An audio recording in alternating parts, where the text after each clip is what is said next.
Here are 3 things you can do with your dog at home that your vet actually wishes you would do, according to a vet.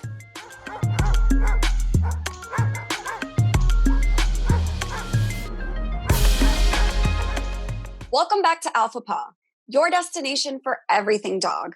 I'm Bernie Zilio, and I'm on a mission to answer every doggone question you have ever had about your fur babies. And today we are talking about 3 things that you could be doing at home that are both beneficial for your dog and helpful for your vet, according to a vet. Fortunately, we have one of those with us today, Dr. Ross Bernstein. Dr. Ross is a seasoned veterinary professional and pet care expert. He earned his doctorate degree in veterinary medicine at UC Davis School of Veterinary Medicine, and his work has been featured in several industry-leading publications, including the Journal of Veterinary Surgery.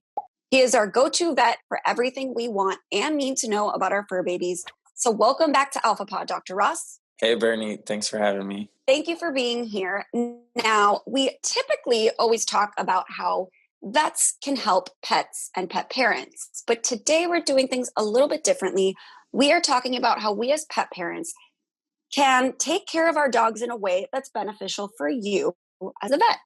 So the first thing on our list, which seems obvious, but sometimes it's not, is maintaining our dog's nails. So can you explain why, if we don't maintain our dog's nails, it can cause a lot of problems for the dog and for you treating the dog?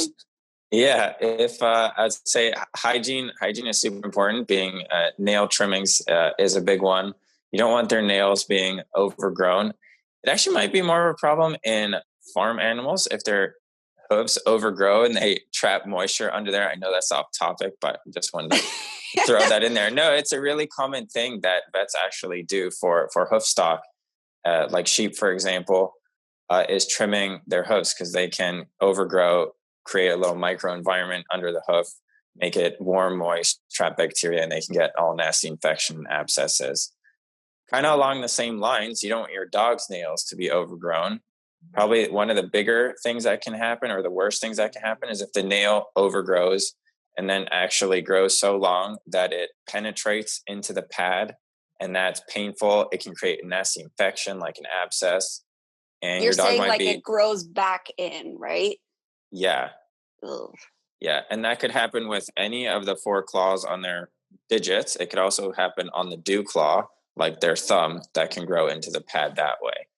So if they're licking excessively at their foot, or you notice a nasty odor, or there's discharge, you want to have your pet evaluated by your vet. I also read, and I want your opinion, perspective, knowledge, all of it. I also read if their nails are too long, that it shifts their weight, and then they'll be walking incorrectly, and then it can hurt their bones and cause like all these issues that I didn't even know were possible.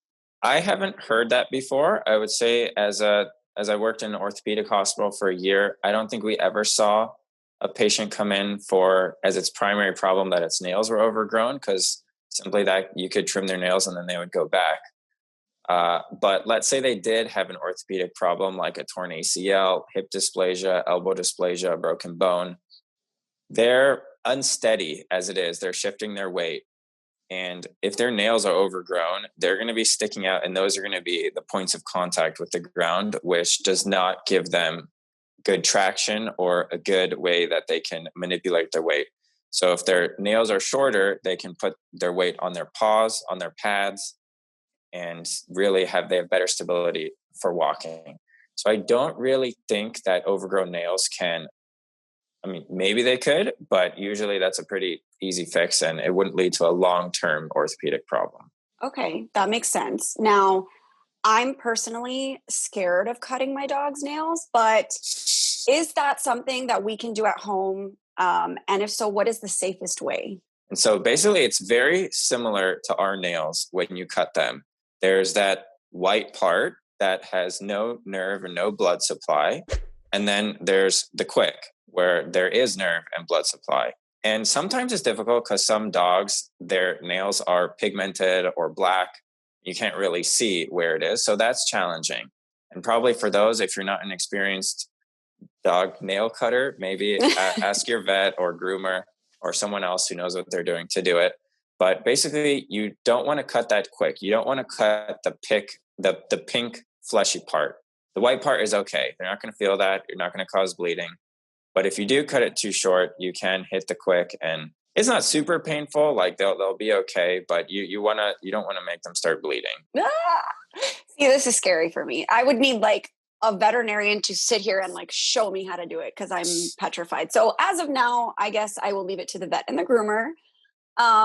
So the next thing on our list that we should be attempting to do at home that would be super beneficial for you guys just to maintain our dog's health is cleaning out their ears.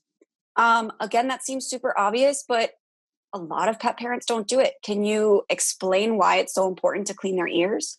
Yeah, dogs can get ear infections. That's probably the biggest one. And they can get it based off a bunch of different things. So some dogs, just their conformation where their ears are hanging down, like a Cocker Spaniel where their ears are hanging down. They're called pendulous pinnae, where they're hanging down in the conformation. So they can trap water or moisture and create a little microenvironment inside the ear where it's a really suitable environment for bacteria and yeast to start growing. Some dogs, like Cocker Spaniels, also have an increased number of apocrine glands in their ears that can secrete a lot of ceruminous material. So they can get extra debris and wax in there. So you're going to be on top of that and cleaning it out because that could, again, trap water or moisture in there. Other dogs, for example, poodles, can have hair that grows in their ears. You can, as a pet owner, you can be on top of maintaining that hair and grooming it because that, again, could trap the wax and the debris, water, moisture, trap stuff in there. And that can also lead to an infection. Another thing that can cause infections is food allergies. So if they're commonly scratching their ears and you didn't just give them a bath or they didn't roll around in the dirt or get something stuck in their ear, you might want to consider their food. Older dogs can get ear infections sometimes if you're not noticing it, if they have a growth or a mass inside their ear. Again, something that's occluding the ear canal, again, can trap in water and moisture. So cleaning your dog's ears at home, just being attentive to their hygiene and the smell and look and coloring of their ear. If you notice any changes, those are always cause of concern, and you can have your vet take a look at it. Totally. That sounds simple enough and not as scary as cutting their nails. So what do you recommend, or how often do you recommend we should clean our dog's ears if they do have those ears that flop down, which the scientific name I won't remember, but how often should we be cleaning their ears? Yeah, I don't know if there's a hard and fast rule for for every dog. Maybe especially after they've gone swimming or after they go for a bath, for sure. A lot of the approved ear cleaners, they have drying agents in them. So after they've gotten wet for some reason, you can use one of those approved ear cleaners and that can help dry them out. For other dogs, I would say after a bath is a good idea too. But in general, probably maybe about once a month. I wouldn't start doing it every day, especially with those drying agents that can make them really dry and eventually start causing the skin problems on the inside of the ear. But I would say maybe at once a week for those dogs that are very predisposed to getting ear infections. But I wouldn't do it more often than that. Okay, I hear what you're saying. Get it? Because we're talking about ears. Moving on, the last thing that us pet parents should be doing at home that seems so simple is cleaning our dog's paws off. Can you explain why that's so important? Yeah, cleaning their paws is if you know that they've stepped in something that they shouldn't have, like pesticides, or if you're in an area where there's snow on the ground outside and it's been salted, cleaning their paws off after they've stepped in something like that can really help prevent cuts and reactions to chemicals that are on the ground. If you know your dog has environmental allergies, for example, an allergy to pollen, to grass, to something outside, wiping them off with something like baby wipes would also really help their allergies. So it's another part of their overall hygiene, and it's good to be attentive to their needs and making sure that they're living their best life. Living their best life. I love it. And it's so true. I think the theme of this entire video is just hygiene. Like, pay attention to your dog the same way you would pay attention to your child or yourself. These are simple things that if not done, I think, like we discussed, can cause major problems that then become the vet's problems, that become expensive problems. It's just do the little things for your animals. It will pay off. So if you guys have any questions, comments, concerns, any of that stuff, go ahead and drop them down in the comment section below. Again, I'm Bernie Zilio, and this is Alpha Paw. Be sure you subscribe so you don't miss a single doggone episode, and we'll see you guys next time.